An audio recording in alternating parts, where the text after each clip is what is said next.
Alléluia. Aujourd'hui, des faux serviteurs, ils jouent sur l'apparence.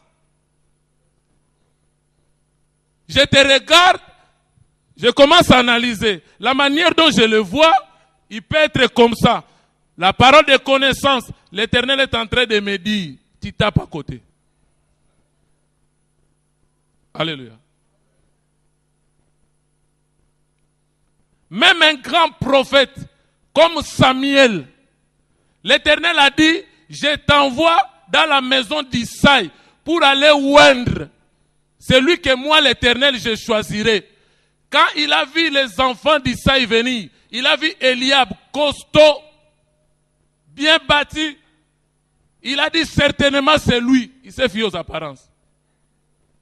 Et l'Éternel a dit pas lui. On a amené le deuxième. Il dit certainement c'est lui. L'Éternel a dit non. Tous les 7 fils. L'Éternel a dit non. Après il a dit Isaïe. Est-ce qu'il n'y a pas quelqu'un d'autre? Il a dit bon, il y a un petit là, David, il est derrière les troupeaux. Bon, il dit qu'il vienne quand même. Alléluia. On se fie aux apparences. Un prédicateur tout fait, tout flamme. Il prêchait, les chaises tremblaient. Devant lui, il y avait une vieille dame qui écoutait la parole. Cet homme était barbu. Maintenant, pendant que cette femme écoutait la parole, la femme commençait à pleurer. Et pour cet homme, c'était de l'onction. L'onction qui touchait cette femme. À la fin de la prédication, il était curieux de savoir. Il s'approche. Il dit, maman, quand j'ai prêché, j'ai senti l'onction te pousser. C'était quoi, maman? La dame a dit, quand il prêchait, quand j'ai regardé tes barbes, je me suis rappelé d'un de mes boucs qu'on m'avait volé. Et là,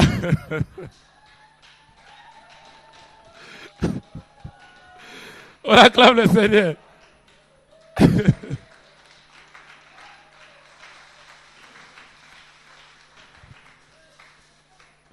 Amen. Ne te fie pas aux apparences. L'apparence est trompeuse. Voilà pourquoi Hébreux chapitre 5, le verset 1, vous notez, vous allez lire à la maison. La Bible dit les sacerdoces lévitiques. C'est la cause même de l'échec du sacerdoce lévitique. Il a dit le souverain sacrificateur, pris parmi les hommes. Il pouvait avoir de la compréhension pour les égarés, pour les ignorants. Parce que la faiblesse était aussi son partage.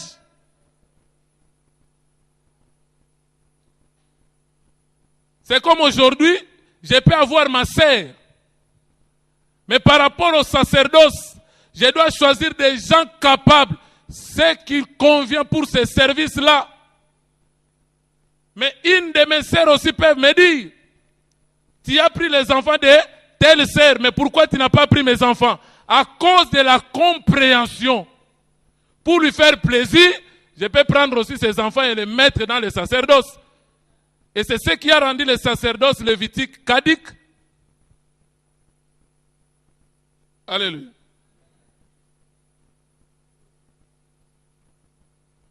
Si nous disons qu'il y a un seul envoyé, un seul vrai serviteur, nous faisons allusion à Jésus-Christ.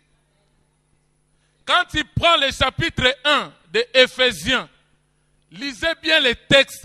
La Bible dit toujours en lui. Nous avons été bénis de toutes sortes de bénédictions spirituelles dans les lieux célestes. En lui, nous avons été élus avant la fondation du monde. En lui, nous avons été adoptés. En lui, c'est comme pour dire, en dehors de lui, il n'y a rien.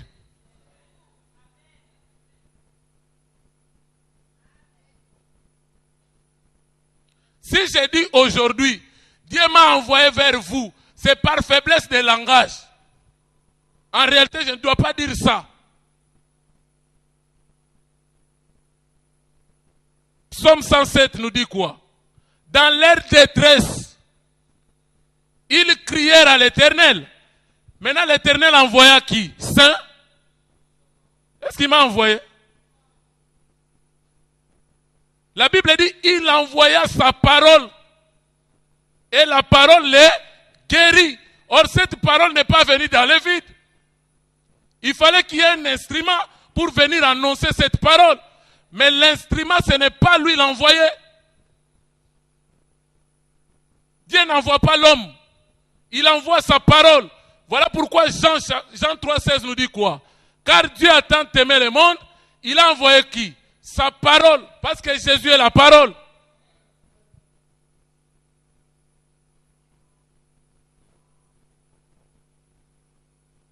Ésaïe 55, le verset 11, qui peut me réciter ça?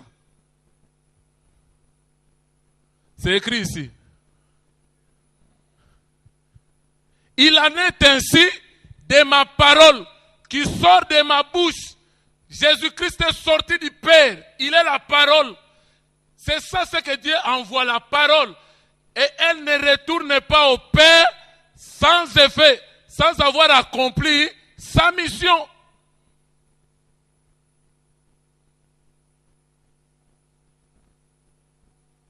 Alléluia.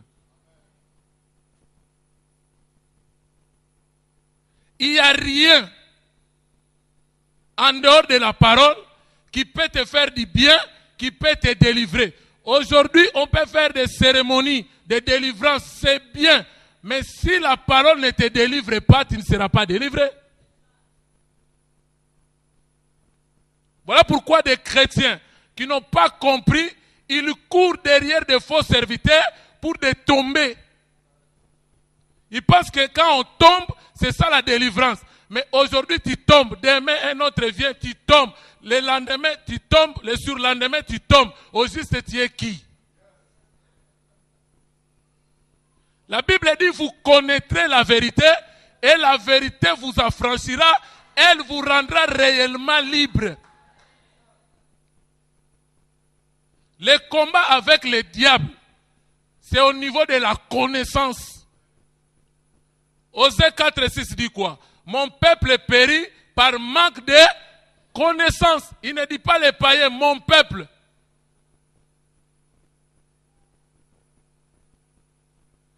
Le diable, Lucifer, il connaît la parole plus que l'homme.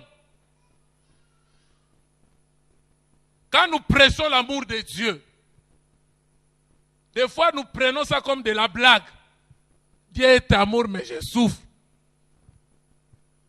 Il est le rédempteur, mais moi je crève. Mais le diable connaît. Il sait que ce Dieu-là est plein d'amour. Mais quand il nous regarde, il dit les chrétiens ne comprennent pas. On a chanté ici. Dans les cieux, sur la terre, sous la terre, tout lui est soumis. À jamais.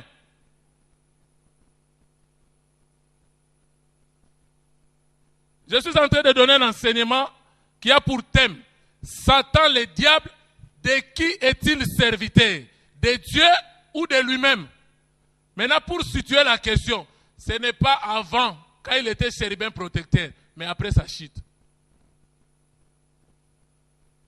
Et si je te pose la question, tu me diras, il n'est pas serviteur de Dieu, il est là pour nous nuire, il est là pour nous causer du tort.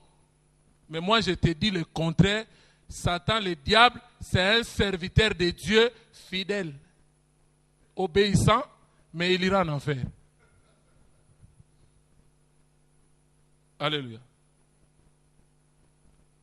Amos 3,6 nous dit quoi? Ça, ce n'est qu'une parenthèse. Qui peut dire qu'une chose arrive? Arrive-t-il un malheur dans la ville sans que l'Éternel en soit l'auteur? Qui peut dire qu'une chose arrive sans que Dieu l'ait permis?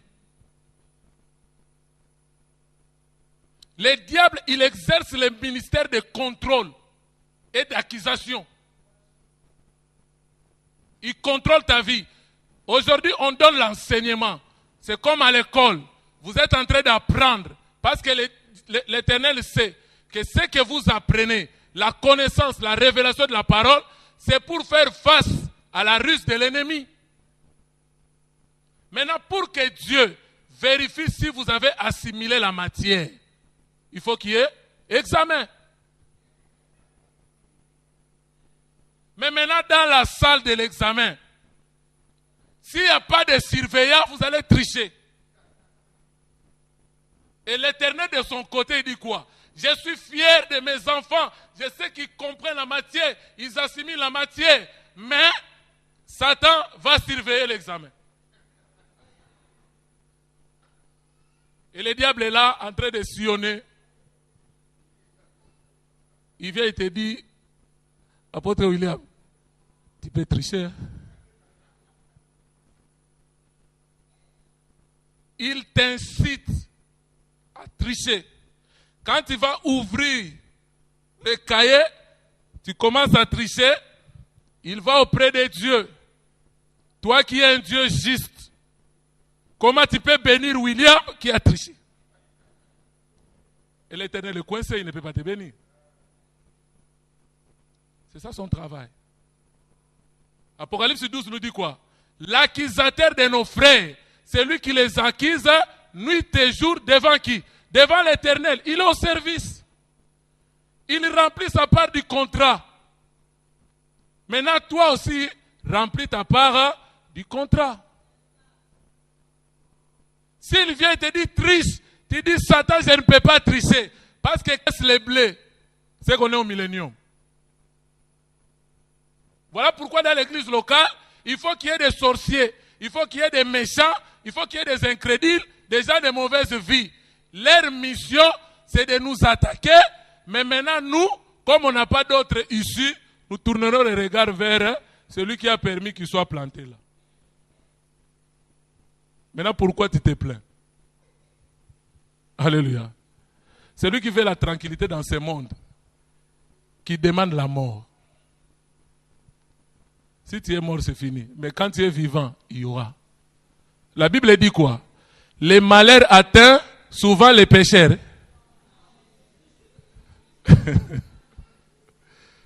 Les malheurs atteignent souvent les... C'est ça son plan.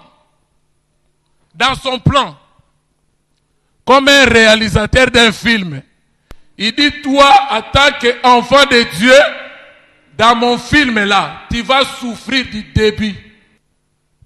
Maintenant, vers la fin, l'Éternel en délivre toujours. Job a dit quoi? Je sais que mon Rédempteur est vivant. Il s'élève en premier.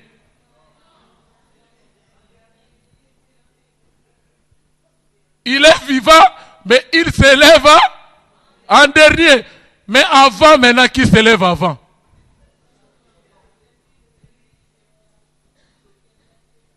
Alléluia. Un vrai chrétien doit accepter la souffrance.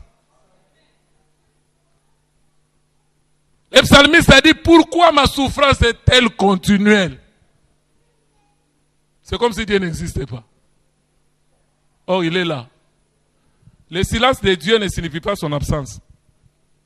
Amen. J'ai fermé la parenthèse. Alléluia. Donc, le vrai serviteur, c'est Christ. En dehors de lui, il n'y en a pas d'autre.